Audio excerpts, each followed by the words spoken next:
Bienvenidos a este nuevo episodio de Salus Carnis.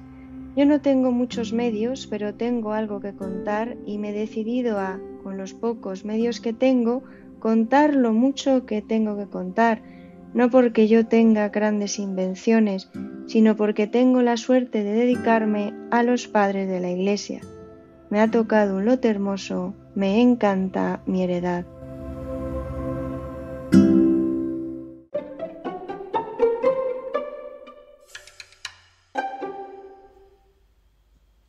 Una cosa que tienen los padres de la Iglesia, los primeros padres de la Iglesia sobre todo los padres prenicenos, es que fueron los primeros en comentar la Escritura. En este domingo primero de Cuaresma leemos las tentaciones de Jesús en el desierto en la versión de Lucas. El comentario que hace San Ireneo de Lyon acerca de las tentaciones en el desierto aparece en el libro quinto, capítulo 21, parágrafo 2, que se puede leer en latín y en castellano gracias al padre Orbe en su obra Teología de Ireneo, volumen 2. En esta obra, Teología de Ireneo, que está publicada en la BAC, el padre Orbe comenta el libro quinto en el volumen 1, 2 y 3 y el libro cuarto en el volumen cuarto de esta obra, ¿no? Porque los volúmenes 3 y 4 y quinto son los más teológicos, en los que expone la teología de San Ireneo, ya que el 1 y el 2, sobre todo el 1, es más expositivo de las herejías, es una cosa más técnica, dirigida más a los estudiosos, es decir, nadie debería empezar a leerse el Adversus Hereses de Ireneo por el libro 1 porque se va a morir. Y el libro segundo intenta ser como una refutación, también es bastante técnico. Y entonces hay que empezar por el 3, el 4 y el 5, pero lamentablemente el comentario del padre Orbe al libro tercero y su traducción no la tenemos, porque se dedicó al libro quinto y después se sacó el libro cuarto, el comentario al libro cuarto. Dice Ireneo, o sea, es bonito lo que dice, pero es verdad que si tampoco conoces las claves de la teología de Ireneo, pues igual uno se queda como estaba. Ireneo va a comentar el texto de Mateo, aunque también va a hacer referencia de una manera muy bonita al Evangelio de Lucas. Dice así, Adversus Hereses 5, 21, 2. A haber venido de otro padre, es decir, otro padre distinto del que hay, esto va muy en contra de, por ejemplo, los marcianitas, ¿no? De Marción del Ponto. Los marcionitas, perdón, que ya no sé qué lengua hablo. Los discípulos de Marción que hablaban de que había dos padres, uno del Antiguo Testamento,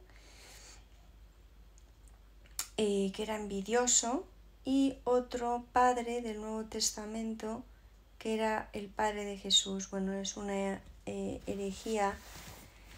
Y bueno, pues Ireneo en contra de esto habla de un solo padre, ¿no? Y dice, no habría, al haber venido de otro padre, no habría el Señor recapitulado en sí aquella antigua y primera enemistad con la serpiente, ¿no? Es decir, su argumento es que el Señor viene para resolver la desobediencia de Adán y por tanto el Padre que ordenó a Adán no comer del árbol en el paraíso era el mismo que mandaba a Jesús a hacer ayuno en el desierto y por tanto tampoco comió, ¿no? Un poco la idea es esta, que el Padre es el mismo. Y Jesús es el segundo Adán, que viene a arreglar lo que hizo el primer Adán. Al haber venido de otro padre, ¿no habría el Señor recapitulado en sí aquella antigua y primera enemistad con la serpiente, al cumplir la promesa del Creador y llevar a cabo su mandamiento, el de no comer, se entiende? Mas, por ser uno solo y mismo quien nos plasmó en el principio y quien envió a su Hijo en el fin, es decir, existe un único Padre que nos plasmó en Adán y que envía a su Hijo, es el mismo, bastó que el Señor, hecho de mujer, es decir, nacido de las entrañas de María Virgen como hombre, verdadero hombre, llevara a cabo su mandamiento, no comer, para destruir a nuestro adversario, se entiende el diablo, de un lado, y consumar al hombre a imagen y semejanza de Dios. No sólo, por tanto, vino a redimirnos del pecado de Adán, sino también a hacernos a imagen y semejanza, es decir, la gloria. La teología de Ireneo es esta semejanza operada por el Espíritu en la carne. De otro punto. Por eso, sigue Ireneo, no se valió para destruirle sino de los dichos de la ley, ni requirió otra ayuda que el mandamiento del Padre para destruir y delatar al ángel apóstata. Por tanto, siguió la ley, que del Antiguo Testamento, esto también podría ir contra Marción, porque despreciaba la ley del Antiguo Testamento y se quedaba solo con el Nuevo Testamento, y dentro del Nuevo Testamento también hacía una selección, por ejemplo, apreciaba más el Evangelio de Lucas, etc. Ni requirió otra ayuda que el mandamiento del Padre para destruir y delatar al ángel apóstata, ¿no? O sea, gracias a la ley del único Padre y al mandamiento del único Padre, no hay dos padres, como decía Marción, pues va a destruir nuestro Señor al diablo. Primeramente, después de ayunar como Moisés y Elías, ¿no? 40 días, tuvo hambre, para que entendamos la verdad y firmeza de su naturaleza humana. Es propio del hombre en ayunas sentir hambre. Esto es muy hermoso en Ireneo, siempre defendiendo que Jesús es verdadero Dios y verdadero hombre. Pues aquí nos presenta un Jesús que finalmente tiene hambre porque es verdaderamente humano. Y además para que el adversario tuviera dónde atacar. Cuando uno tiene hambre y está débil, pues el diablo ataca más en la debilidad, ¿no? Jesús, siendo verdadero hombre, también padeció el hambre. Pues si en el principio sedujo mediante el manjar al hombre no hambriento, el hombre no hambriento era Adán, al que sedujo en el principio el diablo. Repito, pues si en el principio sedujo mediante el manjar al hombre no hambriento para que transgrediera el precepto de Dios, en los tiempos últimos no le pudo hambriento y todo, es decir, el primer Adán no estaba hambriento, en los últimos tiempos el segundo Adán, que es Cristo, sí que estaba hambriento y todo, y no pudo disuadir que aguardase, no le pudo hambriento y todo disuadir de que aguardase el manjar venido de Dios. Al tentarle en efecto y decir, si eres hijo de Dios, di que estas piedras se tornen panes, el Señor le rechazó con el precepto de la ley. Escrito está, no de solo pan vive el hombre. Es decir, para Ireneo, si Jesús está recurriendo a la ley, está asumiendo las palabras del Padre del Antiguo Testamento, por tanto Marción está equivocado. Y sigue Ireneo, en cambio le cegó al profesarse hombre, porque dices, no solo de pan vive, el hombre, es decir, Jesús está diciendo que Él es hombre. El diablo le está preguntando si es Dios, porque aquí hay dos posturas teológicas, unos los que opinan que el diablo sí sabía que Jesús era Dios, otra a la que yo me adhiero, me parece más coherente con lo que pasa en la historia de la salvación, que el diablo, o sea, hijo de Dios puede significar muchas cosas, de ahí que se realicen todos los años por la Facultad de Literatura Cristiana y Clásica San Justino unas jornadas que se llaman jornadas de filiación, porque tú puedes decir hijo de Dios y con eso entender muchas cosas. El diablo podía entender como hijo de Dios un hombre muy querido para Dios, que lo había adoptado, porque de hecho así pensaban los ebionitas, por ejemplo, unos herejes bastante tempranos. Es decir, que hijo de Dios no tiene por qué significar consubstancial al Padre, como definió Nicea, cuyo 1700 años estamos celebrando como aniversario, ¿no? Entonces, si eres hijo de Dios, el diablo, en esta segunda postura a la que yo me adhiero, que está escrutando a ver si Jesús es el verdadero hijo de Dios, si eres hijo de Dios, ¿no? Y Jesús le contesta, no solo de pan vive el hombre, o sea, pasa del diablo, no le contesta si es hijo de Dios, se define como hombre. En cambio, dice Ireneo, le cegó al profesarse hombre y desbarató su primer ataque mediante la palabra del Padre. De esta forma, el hartazgo del hombre por doble sabor en el paraíso, es decir, la ciencia del bien y del mal es este doble sabor, se diluyó por su indigencia en este mundo. Esto es muy bonito, ¿no? Inoc mundo indigentiam.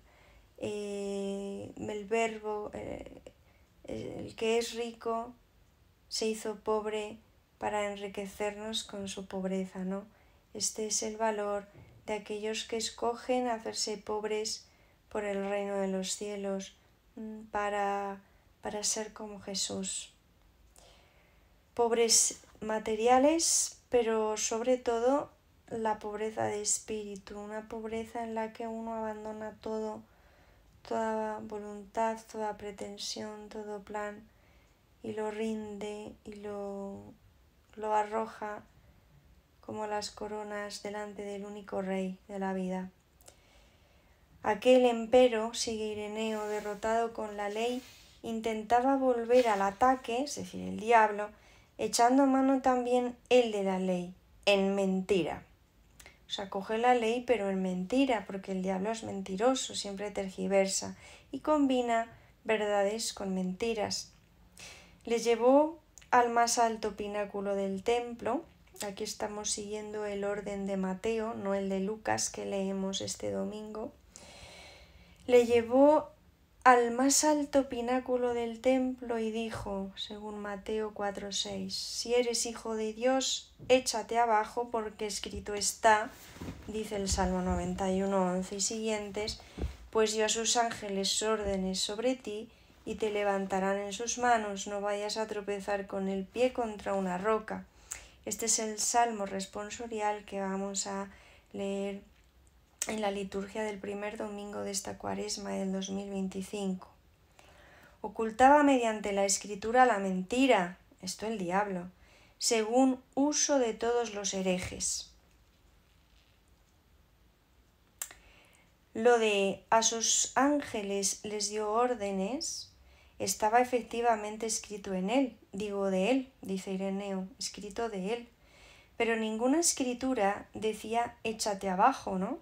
O sea, sino que este consejo se lo sacaba el diablo de sí. El diablo ahí no le estaba diciendo que hiciera el salmo, no estaba diciendo que Jesús hiciera nada y se pusiera en riesgo o tentara a Dios en el sentido de ponerle a prueba, sino que le dice que sus ángeles le van a cuidar, pero no le dice que se tire del pináculo.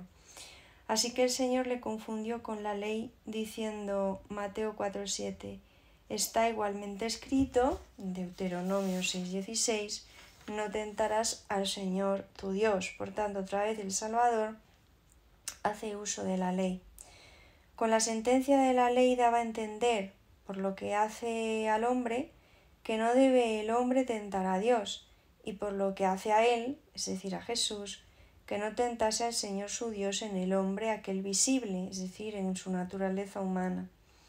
Así es como el orgullo que hubo en la serpiente se deshizo mediante la humildad que hubo en el hombre.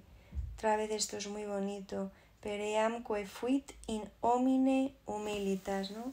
Dios, el Verbo, se hace hombre y hombre humilde. No, y cuántas veces nosotros no queremos ser humildes cuando lo primero que tenemos que aprender de Dios es a ser hombres, ¿no? En Jesús aprendemos lo que es el hombre, que es tierra, es humilde, depende todo ello, todo el del Padre, enteramente. Y por segunda vez fue vencido el diablo a partir de la Escritura, desenmascarando en cómo sugería contra el mandato divino y descubierto cual enemigo en su interior de Dios. Grandemente derrotado y como quien recoge sus propias fuerzas, puso mentirosamente en orden de batalla todas las que poseía. Al tercer intento, Mateo 4:8, le mostró todos los reinos del siglo y la gloria de ellos, es decir, todos los reinos del siglo y la gloria de ellos se refiere al mundo en el sentido de mundo, demonio y carne, a lo mundano, a la gloria vana, a las riquezas vanidosas. No es la creación, sino el mundo en ese sentido de cuando también pues cuando los maestros de espíritu hablan de mundo es lo mundano, la mundanalidad, es decir, el mundo sin Espíritu Santo.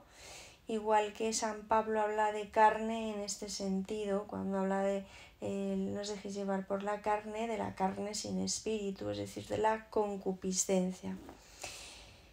Diciendo, según recuerda Lucas, esto es muy bonito, dicens quemat modum meminit Lucas, ¿no? Este verbo de recordar. San Justino a los evangelios, en este momento en que habla San Justino, el 160 y pico morirá, no, sí, 160 y pico creo que muere San Justino. En este momento de formación del canon de las escrituras, porque el canon no cae como un meteorito tal y como lo tenemos hoy, es algo que se va gestando, es muy hermoso de estudiar esto, el papel que juega la oralidad, etcétera, etcétera, en la formación del canon del Nuevo Testamento.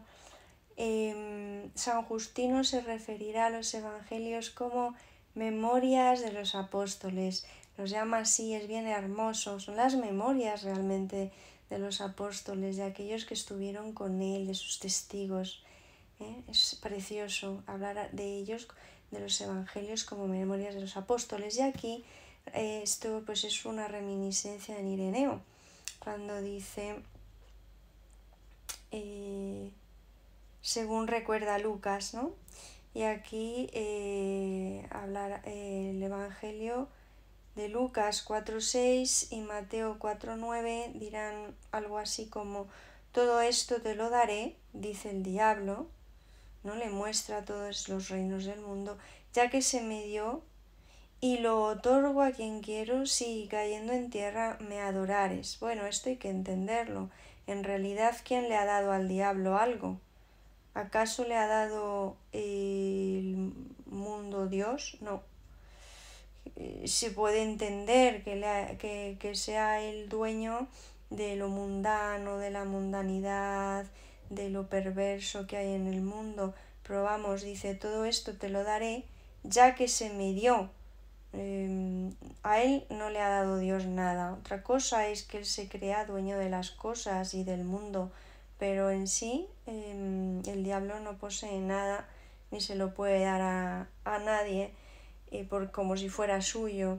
Es verdad que lo mundano, su reino en este mundo, lo trama y en cuanto tal sí que lo puede dar a sus adeptos, ¿no? Como se ve en las sectas satánicas, ¿no? Pero la creación, el mundo bueno y todo lo que existe, lo que Dios ha creado, no le pertenece ni de broma a Satanás. El Señor entonces, desenmascarándole, «Vete», dijo Satanás, porque escrito está, «Al Señor Dios tuyo adorarás y a Él solo servirás». Por este nombre poníale al desnudo, porque le ha llamado Satanás, y se daba a sí propio a conocer en su persona. La palabra Satanás significa efectivamente en hebreo apóstata.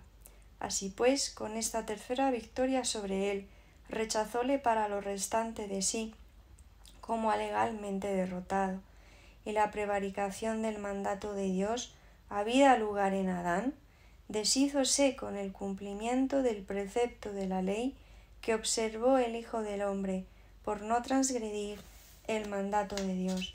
Es decir, este pasaje Ireneo no lo interpreta en la versión moralista de hay que vencer las tentaciones, etcétera, etcétera, ni siquiera ejemplar, como Jesús venció las tentaciones, nosotros las podemos vencer, que ciertamente es así.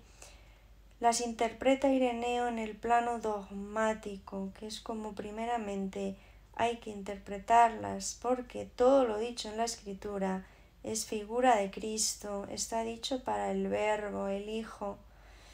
Entonces, ¿qué nos enseña este pasaje de las tentaciones en primer lugar?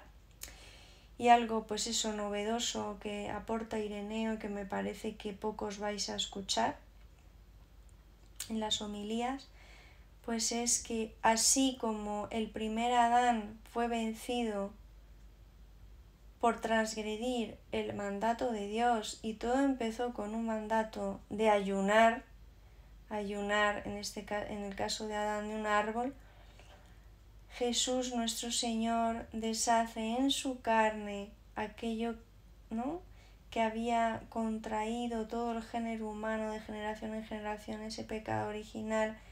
La primera tentación que vence es la de no comer, porque Jesús obedece el primer mandato, el primerísimo del Génesis, que es guardar el ayuno, un ayuno impuesto por Dios, ¿no? Por eso hay cosas de las que uno ayuna, hay que abstenerse, no porque sean malas en sí, que comer mal no está, sino que a veces brotan de un mandato divino, ¿no?, del Padre.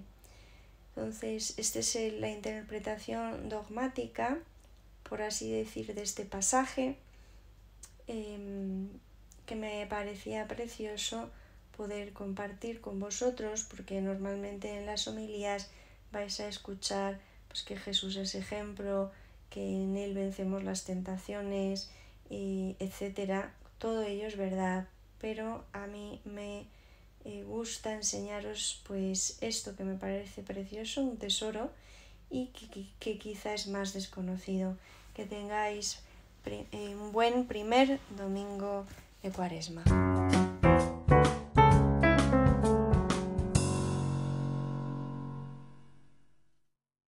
Oh, thank you.